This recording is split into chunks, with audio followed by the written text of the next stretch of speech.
Guys, and welcome back to Minecraft. And today we are starting a new series about Redstone. And this is gonna be like a dual series sort of dealio.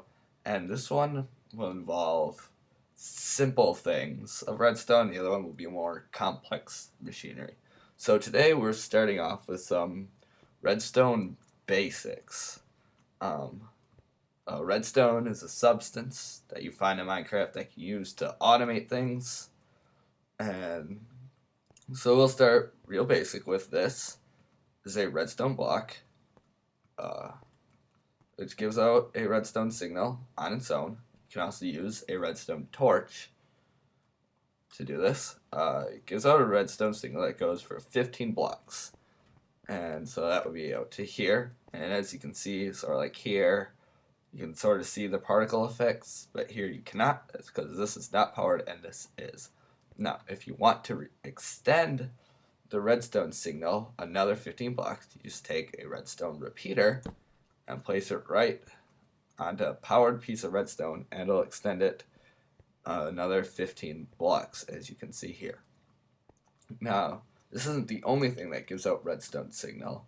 Another thing that I personally use quite often is this. It's a device, can't remember what it's called right now, the daylight sensor, that will give out a redstone signal dependent on where you are in the day. So at high noon, which it is not right now, it would give out a redstone signal of 15 blocks.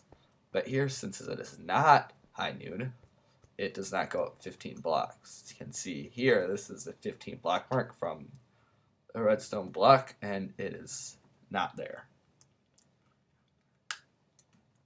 Now, continuing on, other things that give out redstone signals include buttons, levers, which stay constant. Buttons are on for about 2 seconds, and pressure plates are on whenever the player stands on them. And also a tripwire, which is used with these tripwire hooks, and string that is placed on the ground. Tripwire hooks can also be activated by throwing items onto them.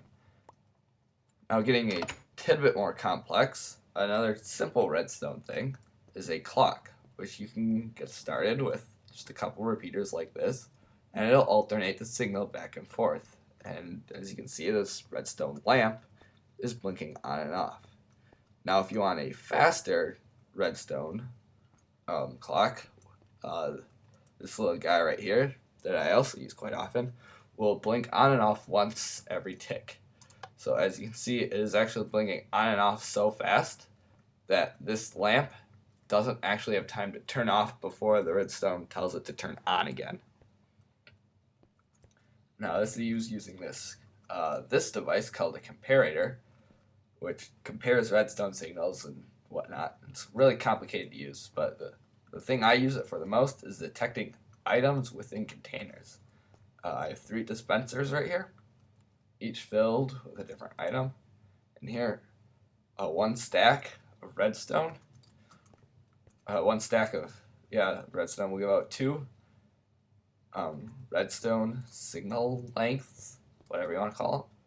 But this is not exact because the game is not looking at this as 64 items, rather as 1 stack. As you can see in here, I have 16 eggs, but it's giving out the same amount because that is equal to 1 stack. And it's the same with things like boats and tools that take up 1 spot all by themselves and do not stack. So the game is registering all 3 of these as 1 stack and giving out the same amount. This can be used for various different things, such as randomizers that will rely on different signal lengths. Moving on, we have pistons that can push blocks around. That is a normal piston, just pushes a block, and so on. This other piston I have right here is a sticky piston, and what this will do is it'll push a block, and it'll pull it back with it, but it'll only pull the one directly in front of it. as you can see, it left this block right here. This can be altered with slime blocks. This is a newer feature. If you have a sticky piston, all of these that are attached to these sticky pistons will get pulled back along with it. However, with normal pistons, that does not work, and it'll not pull them back. But it will, however, as you can see, it is pushing those blocks along up there on those slime blocks. Moving on again, we have dispensers, and we have droppers, and we also have nighttime. No. Dispensers and droppers, both will just dispense an item. As you can see, I have these dispensing redstone all over the place. But the difference comes in where a dispenser will shoot projectiles out like that, whereas a dropper will just drop them on the ground as an item. Moving on, hoppers can also be droppers. Droppers can also be used to move items between containers, and so can hoppers, as you can see here. So if I put a piece of redstone in this hopper, it'll move throughout all these hoppers, and it'll move into this bottom dropper. Now, if I give this dropper a redstone signal, it'll drop it into the container above it here. Where did that go? I have no idea how that happened. Anyway, so it moved up through here into this one. So if I activate this dropper too, it'll push it up into this chest. However, if I give this hopper a redstone signal, it will not take the items out of this chest. But as soon as I remove it, they'll all go into here. And if I can click a button, it'll keep moving them all up. This process can be automated with this little device I created here. I'm sure there's a simpler way to do this, but I just threw this together in like 2 minutes. But if I take a piece of redstone and I drop it in this chest, well, and you can see this redstone signal moves up, and it has moved into this chest all by itself.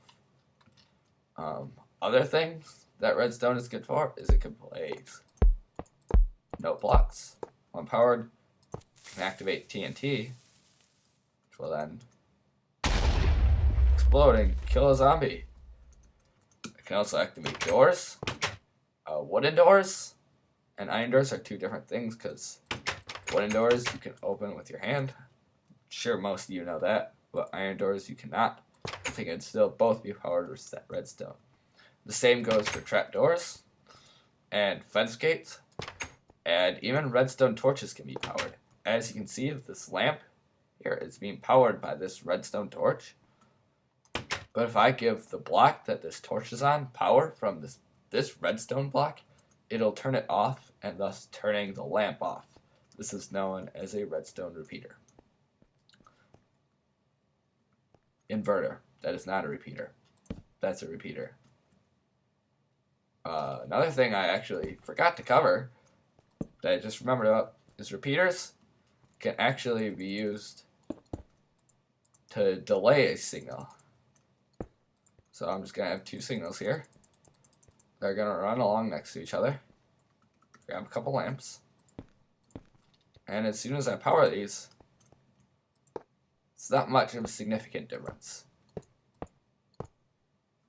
But if I turn this to maximum delay, it's going to hold the signal back from going through for 4 ticks. So, as you can see, the one on the left is turning on first and off first because of that delay. So, also, you can also do a cool thing with repeaters and lock them. If this repeater is powered from the side by another one like this, it'll lock it, and what that is doing is the signal will not go through at all. However, if I let the signal through, I can also lock it in an on position. I think that just about covers it for the really basic things. Um, this series is going to continue, hopefully, with a few other simple redstone devices that you can use to do different things. Um, Mostly known as different types of gates that do different things with redstone and inputs and outputs and cool stuff like that. And our complex series should hopefully start soon. That will have more complex redstone devices that use multiple different things to get one thing to work. So I hope you all enjoyed this. Don't forget to leave a like and rating and whatnot. And I'll see you all later.